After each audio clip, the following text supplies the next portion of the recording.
You don't see the closed captioning? Oh, man. Okay, hold on. Let me stop the recording and turn it back on. Okay, hello, everybody. Welcome to tonight's class. Thank you guys so much for joining me. The class should be about 45 minutes, unless you have a whole lot of questions, and we might go to a full hour. I do have two people that are helping me in the chat in the case my internet goes out, because that's been a thing for me lately.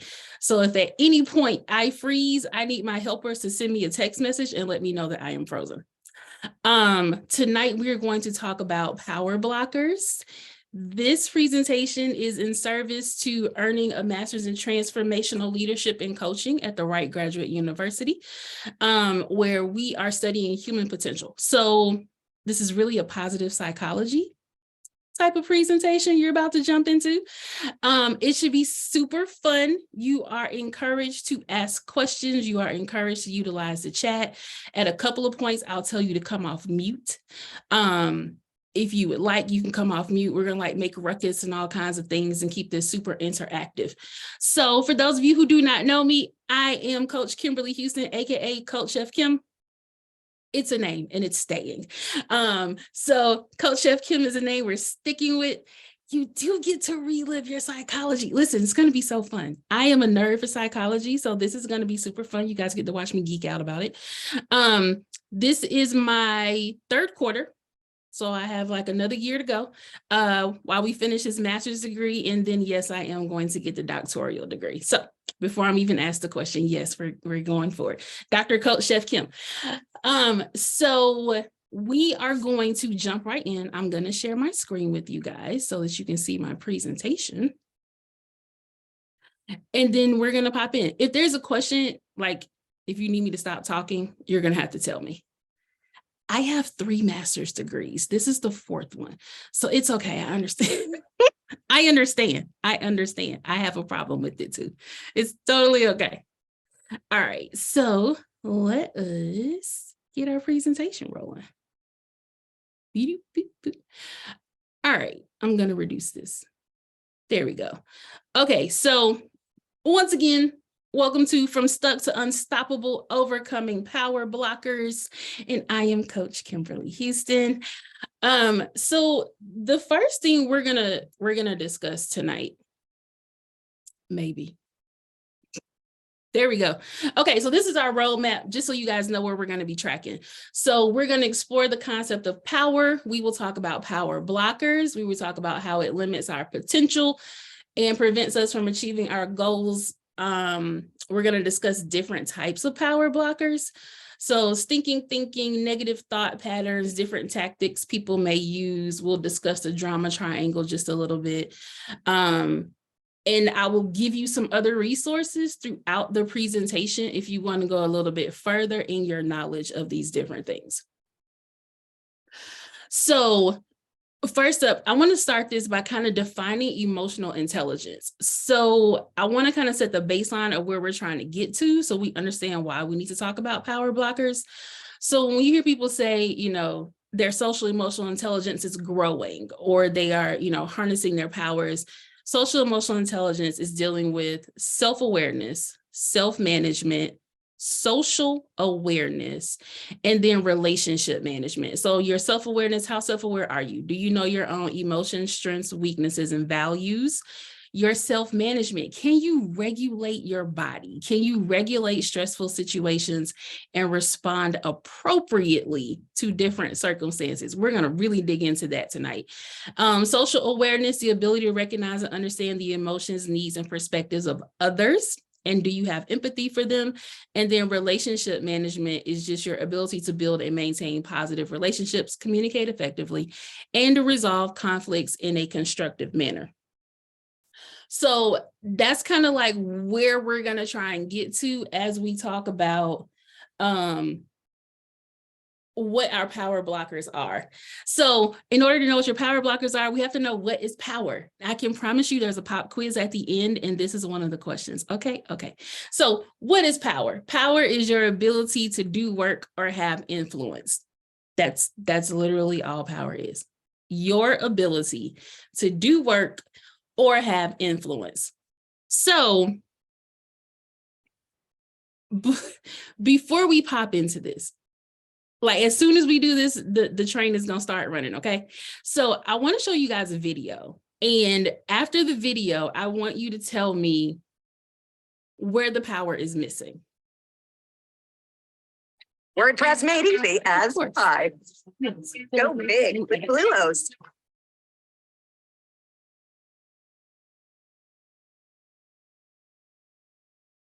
This morning, I got up and got ready quickly because I had to get a lot of stuff done. I sat down at my desk to start getting my stuff done, and I spilled my coffee, so I got a sponge to clean it up, and I figured I'd take an extra minute to clean the whole desk because a clean desk would help me get my stuff done. When I was finished, I realized I hadn't eaten anything, and I didn't want to be hungry while I got my stuff done, so I went into the kitchen and I was out of cereal. When I got to the grocery store, I remembered a bunch of other crap I needed to get, and I figured I was already there, so I did my shopping for the week so I didn't have to worry about it while I got my stuff done. When I got home, I didn't feel like cereal anymore, and so I made an omelet and I did the dishes so I wouldn't have to do them after I got my stuff done, and then I went out to get some oil from the hardware store because my desk chair is kind of squeaky and I didn't want to be distracted by a squeaky chair while I got my stuff done. When I got back, it was getting kind of late and I knew I wouldn't be able to get my stuff done today, so I started watching the Twilight Zone marathon on TV. I just have to make sure I get to bed early because I want to be well rested tomorrow so I can get my stuff done.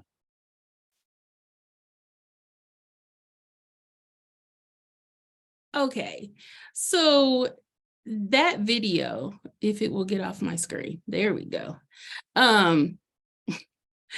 This video like totally tickles me, like in my whole heart, because one of the things that I was thinking about with this was, how is it that, you know, like how often have you gone through that particular type of thing throughout the day, right? Like you're like, okay, so I'm gonna do this, but then I have to do this, and then I have to do this, and then I have to do this. Like how often are we doing that, right? Like you can put it in the chat or you can come off and you can tell me how often we're doing these things. Daily. All the time. Every single day. It's a thing, right? So, but then at the end of the day, you never got the stuff done. And so it's like, okay, so what do we do with this? And we're going to talk about all the things that stop us from doing things and then how we can actually get stuff done. So there are a couple of things that we will talk about. One, we will briefly touch on the drama triangle. We're going to dig into stinking thinking. That's going to be a big part of this because the stinking thinking is really just like toxic or negative thoughts that can totally cloud all of your judgment. So first, I want to tell you guys about the drama triangle. So the drama triangle is kind of what it sounds like. So this is, if you were to think about a triangle of things, and I also have, if you guys want to take a look at things, actually, Tori or Majas, can you guys put the drama triangle inside of the chat? So if you guys want to like take a look at this later, there is a drama triangle post on my blog. And so I tell you about how you become aware of the drama triangle, as well as how you get out of it. So there are some people in your life who are consistently living in drama, right? So like within this triangle, we are looking at people who are dealing, who are being the victim, the persecutor, or the rescuer. I am a professional recovering rescuer because it was my job to rescue people from themselves, from others. So I'm always like trying to figure out a way to help people get out of something. The persecutor is going to be the person who is almost like blaming them all the time, right? So if you're like, oh my God, like, why don't she just grow up? Why didn't she get her life together? Every time we talk to you, something else is going on, right? That's the persecutor. And then the victim is the person who literally is all the time in victim mode. So when we're dealing with people in the drama triangle, you can literally think of at least 5 people right now, probably, who live within this at all times. And you're just like, okay, how do we get out of this? So the drama triangle is actually going to be my full presentation for next quarter. So if you're interested in knowing more about that, make sure you get on the email list and we will send it out when we're going to do the drama triangle presentation. But that just kind of gives you a little bit of an overview. And if every time, I like to think about drama triangle when we're talking about work. So if every time you go to work, there's somebody at your job that is always like constantly making excuses for not getting stuff done. They're late all the time for work and like people can't get off work on time. I used to hate that when I worked retail. There was always an excuse. There was always a reason why we can't do something. That is people in the drama triangle, right? So when we think about stinking thinking, this is like the informal term that's used in psychology. But this could be all or nothing thinking, right? So it's either choose this or don't choose this, and that's the only thing you get. Overgeneralizations. Everybody does something. Everybody is doing this. No, they're not. Everybody is not doing it.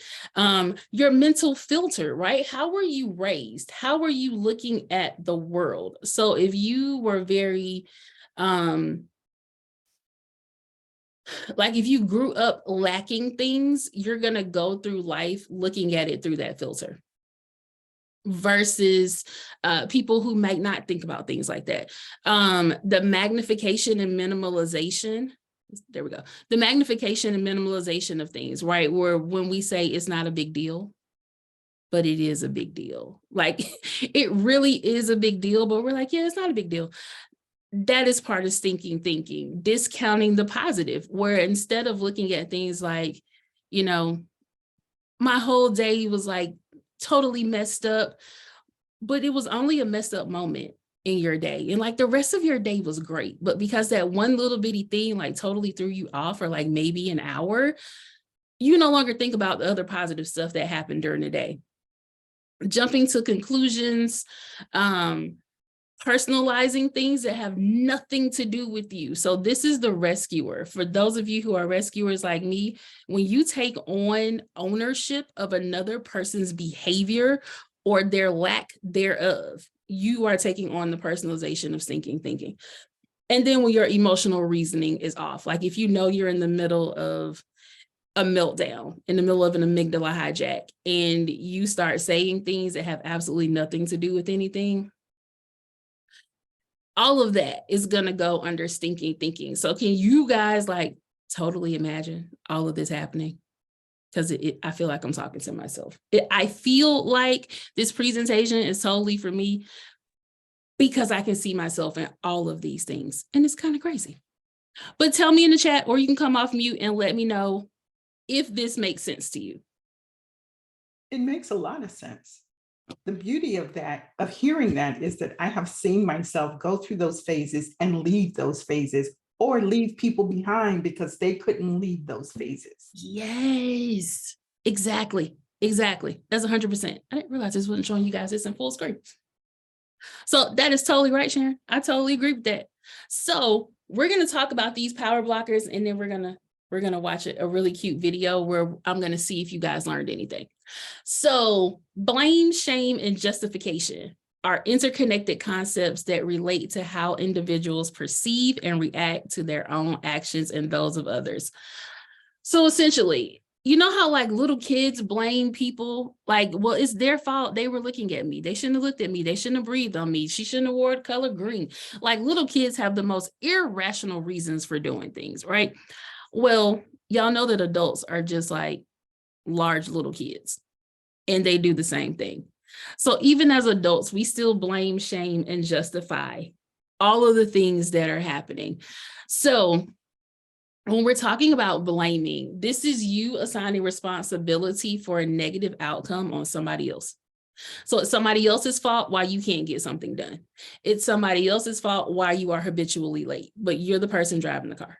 Like it cannot be the reasoning for the people who are also driving their cars. You should have left earlier. So we're looking at blaming, right?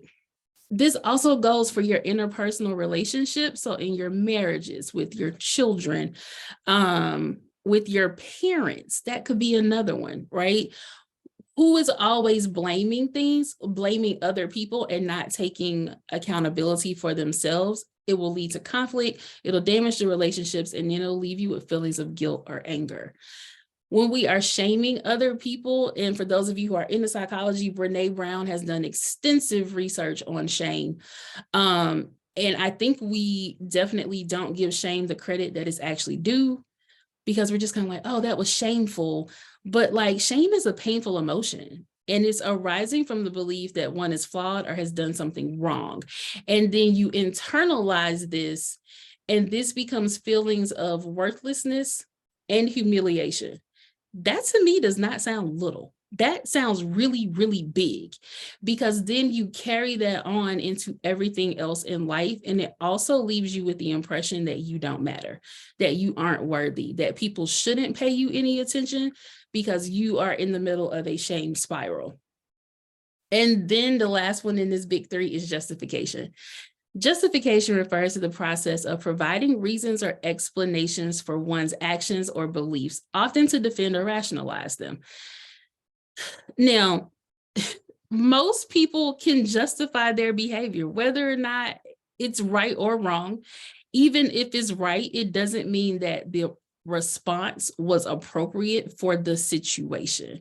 And I think that's a big one for us to think about. Like, you're just justifying your actions, but it doesn't mean that it works in this position. So we're going to do something super fun. You can come off mute for this one, or you can put it in the chat. When I play this video, I want you to tell me if they're blaming, shaming, or justifying in the middle of this video clip. Elena, we need to talk to you.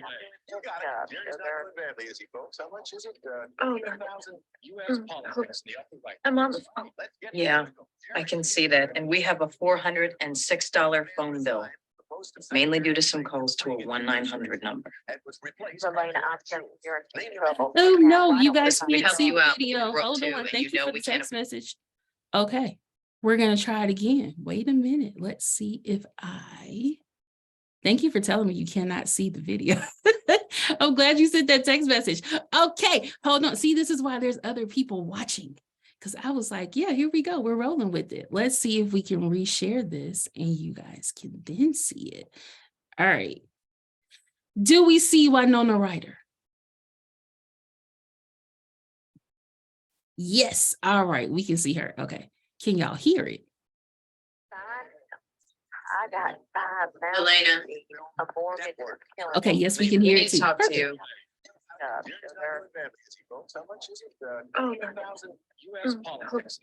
I'm on the phone. Yeah, I can see that. And we have a $406 phone bill, mainly due to some calls to a 1-900 number. Listen, we'd help you out, but we're broke too, and you know we can't afford a new deposit if the phone gets shut off. Maybe you could borrow the money from Michael. No, Sammy. Jeez. Lainey, what are you doing?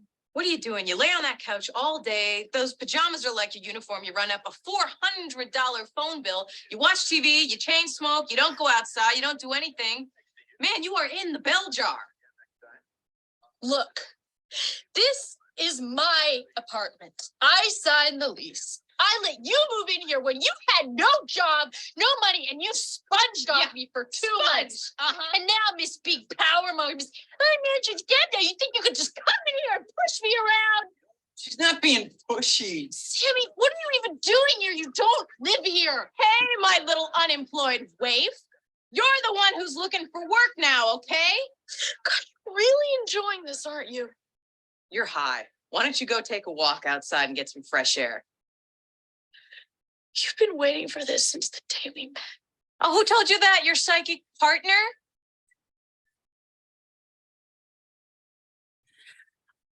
Okay, so did you all see blaming, shaming, and justification happening in this? Yeah, that was all of it.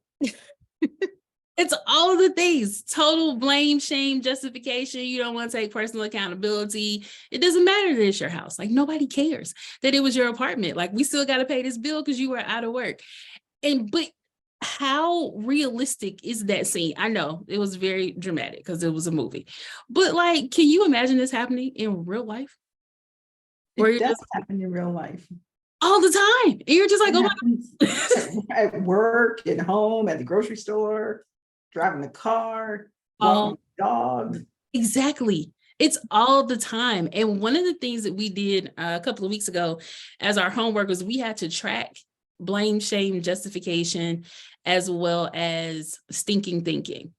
So every time you caught yourself in the middle of blaming somebody, justifying your actions, shaming things, that template is fine. You guys can download that template. This is how we come out of all the things. But we had to like track all of those things like, oh my God. And you had to like put in $1 for every time. So you know how you have like a swear pot and you're like, I'm gonna go drop $1 in here every time I curse. Imagine having to put $1 in every time you blame, shame, justify, have a spiraling, stinking thought. Like if you're like, I'm not good enough for this. I can't go live on Facebook because nobody's gonna watch it. Like, what does that look like repeatedly? Imagine putting $1 in every single time. Every time. That would be bananas. It would be super, super crazy. And you will also make a lot of money. Like, let's just call it for what it is. You will totally make a lot of money if you were to do that. So do we have any questions right now before we keep rolling and kind of see like what our next step is going to be? Yes, no, maybe so. Everybody's good.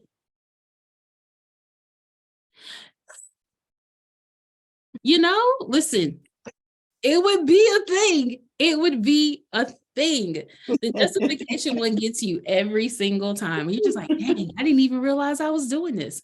But like now you're going to realize, you're like, oh my God, wait, I'm justifying. My bad. Hold on, 2.5 seconds.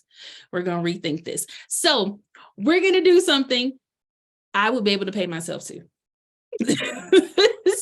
Blame, shame, and justification is that one is harder for me than stinking thinking. I can think a positive thought at any moment. Like I'm totally good with that, but that justification will get you and you're like, dang, I didn't realize I was doing that. So we're going to do something really quickly. I need everybody to close their eyes. You're going to take a deep breath. I need you to snap your finger 5 times.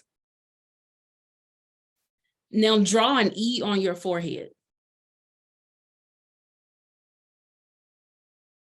All right, everybody drew their E? Mm-hmm. Did the E face you or was the E backwards where somebody else could read it?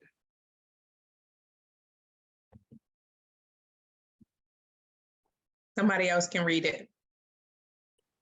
Yep, face me. Yep, backwards. Yep. Somebody else can read it. Yep. Yep. Somebody else can read it.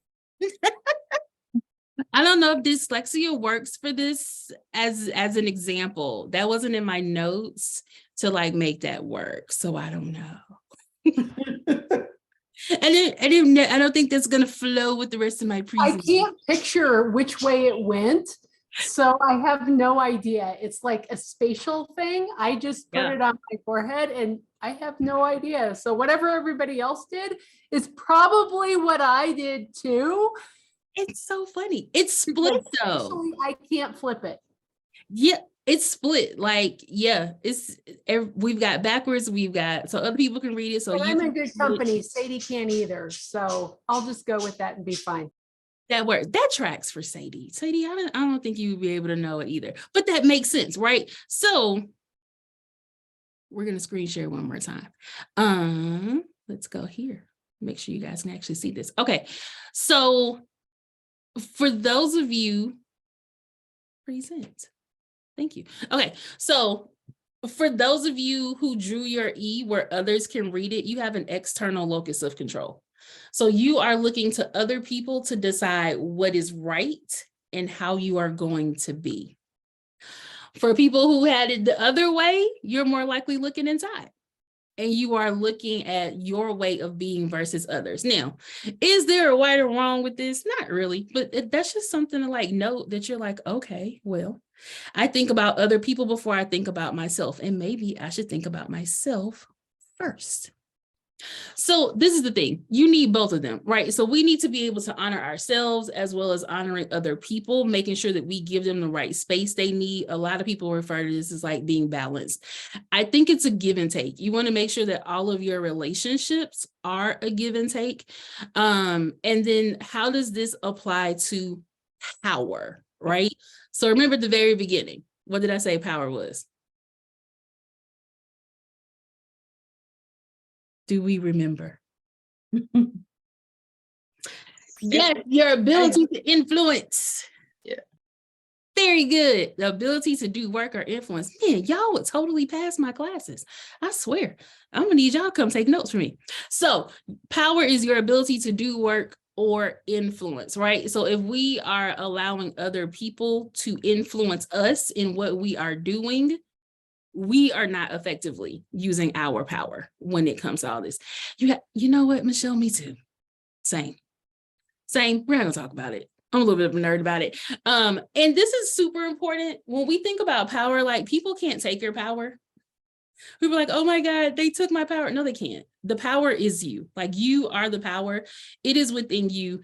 You can use your power or not, but no one can take it and nobody can give it to you. This is a mistaken belief. So how do we fix this?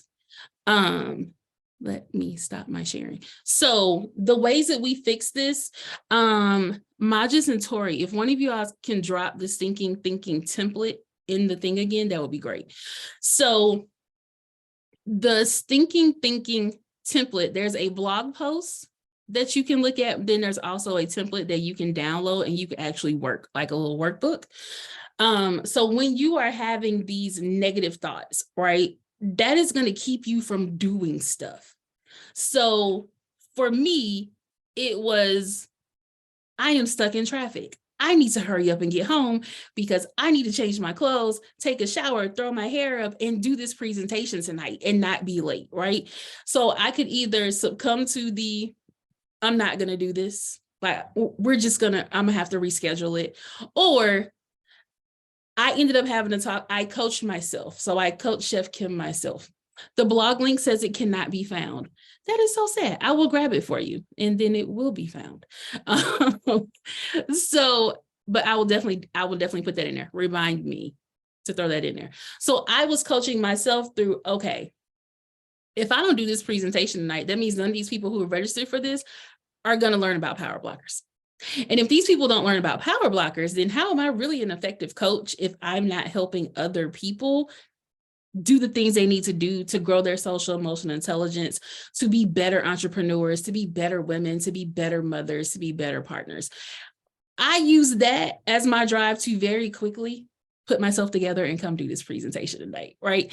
As opposed to being like, oh, we're not going to do it. Oh, Sharon says, use the second link. Use the second link so that you can download your stinking thinky. At the end of the second link, there is, that's weird. At the end of the second one, there is a tactics to avoid responsibility.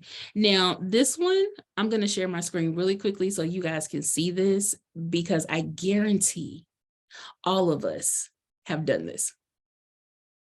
So your tactics to avoid responsibility.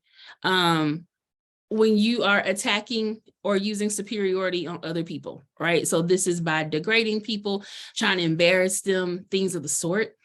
If you're making excuses or putting off things, saying, I forgot, if you're being deliberately vague, being passive aggressive, this is a big one I had to learn how to not do anymore. Avoiding and minimizing different situations. This is a big one for women, especially if we're not in the mood and we're just like, don't worry about it. Yeah. Or people, like if they have addictions and they're like, it was just one. And you're like, yeah, okay, but like, stop it. Self-pity, shame, inferiority, manipulation, another big one. And then defensiveness and lying. All of these things are going to go under your power blockers, right? Like if we're using all of these excuses, we're not going to be able to do the things that we need to do. So I forgot, it's something that was a huge habit for me because I have ADHD. So I just justified, oh my God, that's me. So that was also my children, is that, but for me growing up, I wasn't allowed to say I forgot. Like I just had to apologize if I didn't do something correctly. So then I was taking accountability for something that kind of wasn't my fault. Like we didn't know it was ADHD until later, like until I had kids. And then I was like, oh, well, that would be why I couldn't remember things. And so then you have to put different things in place that are going to help you not do that. So the number of alerts that go off on my phone all day long telling me I need to do something, you know, that's a thing to make sure that I show up when I'm supposed to show up. Or telling other people, I need you to make sure you text me at this time because you're really good with that so that I don't forget to do something. Or telling my interns right before this went down, hey, I'm gonna need y'all to like pop stuff into the chat because I won't be able to see the chat. So I need you to work with this. Putting things into place that are going to help you, that's taking personal accountability for it, as opposed to being like, well, they're not going to have handouts because I'm not going to be able to see the chat. That doesn't work. You all need your handout so that you can take this and show other people you are stinking thinking right now. And I need you to work on this template. I need you to work through this. This is going to build your social emotional intelligence. And now you are armed to be able to go tell people this, which is so fun. I promise you, it's so fun and it's so rewarding, but particularly, especially if you tell your children. My kids are always telling people, yeah, you're stinking thinking right now. That spiral of toxic thoughts, that's not going to work for us. Let's do something different. So you can use all of these things in every single thing that you're doing. Not to blame, but my husband is bad about remind me to, oh, that's annoying. Yeah, it's the remind me to do things. And you're like, you know what? They have apps on your phone for that. You know, let's use our second brain. As Tiago Forte says, let's use our second brain. Let's use the notes app on our phone and we're going to be adults. We're going to take on this, you know, it's one of those things. Or when Sadie told me to focus on my second brain, see? So you stop using your memory. Exactly. You don't have to remember everything. It's ADHD. I understand, same thing. Or if you're a part of the, what's Sadie called it? Alphabet soup, where you're all the things, ADHD, everything they want to name you, you're the alphabet soup. I never had a problem with my memory until menopause. Even with ADHD, I was on top of everything. Yeah. I can't remember my name for the last 3 months, 6 months, 8 months. Something like that. And my husband just keeps telling me, oh, honey, it's just age. Yeah, it's more than just age. That is actually a part of what I want to look into for doctoral work is what are the effects of aging women? Like, what was your lived experience and what are things that medical doctors aren't looking at when they just start prescribing pills? Because that's a real thing. Like your brain is physically changing as your body is changing. So when you get there, just reach out. I will be a guinea pig for you because I am into the all natural. Yes. Solving it. I just haven't found my solution yet. Yeah, I'm totally there. That is such a big thing for me right now. Because my mother is aging and I'm like, but the doctors can't tell us what's wrong. And I'm like, okay, there's other ways that we can be looking into these things. So I study neurology a lot. So I will definitely let you know. So we've learned what all of the different like power blockers are. That was just a couple of them, even though that's a lot. Those are like the major ones that we do all the time, every day. It'll be easier for you to like see it when it's happening. You'll be more aware. Your mom couldn't hold it off for 15 minutes when she passed. Yeah. My kids call it the Dory syndrome. That's how we explain to them. My best friend's grandmother had dementia and she would like ask the same thing over and over again. So my kids call it the Dory syndrome. They never changed it and they're grown now. But when they were little, that's what they called it. But it's a real thing. Even when you're not like super old or aging, like that can happen to all of us if we overload our brains. So it's putting things in place where, you know, you're using your phone for more than just scrolling TikTok, right? We're using our phone to use our notes app, using Evernote, keeping things there, as opposed to trying to remember it. Set the alarms you need to set. This will also help you not feel emotionally irrational, right? Like when we're not on top of things, you can forget it. Like you can totally forget it. That is the easiest way for me to go into an amygdala hijack.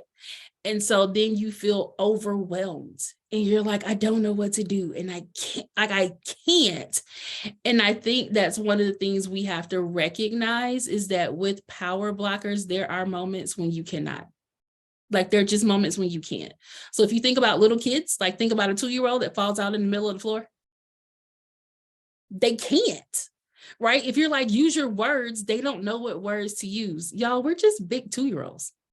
So when an adult is having the same type of amygdala hijack and we cannot come up with the words to explain whatever it is we're feeling, that's going to be a power blocker for you, because now you feel vulnerable and you're like, I don't know what to do. Like, I don't know what to do. But being able to say, okay, all day long, I've been triggered. All day long, there's been blaming, shaming, justification. We're behind. Something didn't happen. This didn't go right. And it's added up over the day.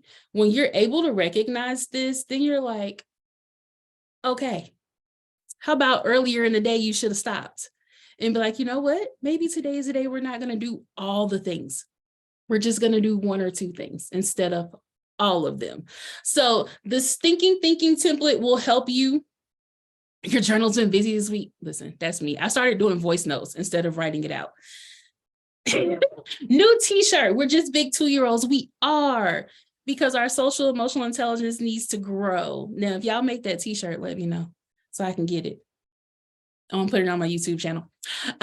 So this is our like open Q&A. So do you guys have any questions about stinking thinking, drama triangle, power blockers, how you overcome them? You can ask me. We'll see how much I've learned in school. If not, then that means I did a really good job. Nothing? No. Really? That's so fun. Hi, Marshall. Well, what book would you recommend if you wanted to read more about? About which part? I have lots of books about power block. Oh, dear God. Okay, I have lots and lots of book recommendations. Okay, so. Just give us 2. Oh my, I wish you could see. Okay, so yes, there are 2 bookshelves right here, but there's also one in front of me, and there's a rolling cart of books right next to me because I'm a librarian, and I'm forever reading. So the ones I'm currently doing are Get Out of Your Head. Mm-hmm. That's this one. So this one like stops the spiral of toxic thoughts. So Get Out of Your Head was a good one. If you're super nerdy, I am not reading one at a time. Who does that? Absolutely not.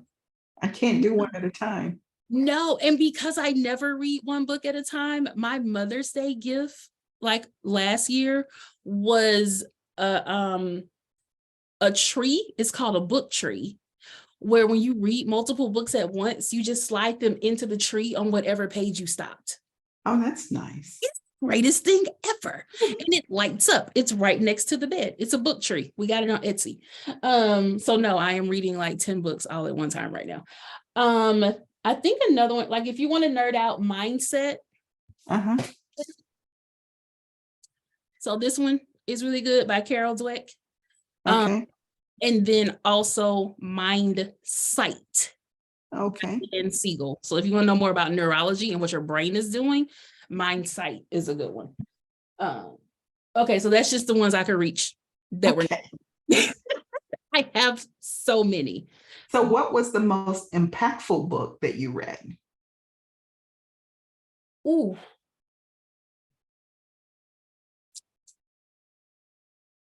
That's a really good question. Probably. Okay, so for me, it's honestly none of the ones I just told you. It's this one. It's the body keeps the score. So I'm not an in the head person. Like I don't stay in my head a lot. I don't run into spiral thoughts, but I am a person that feels it in my body.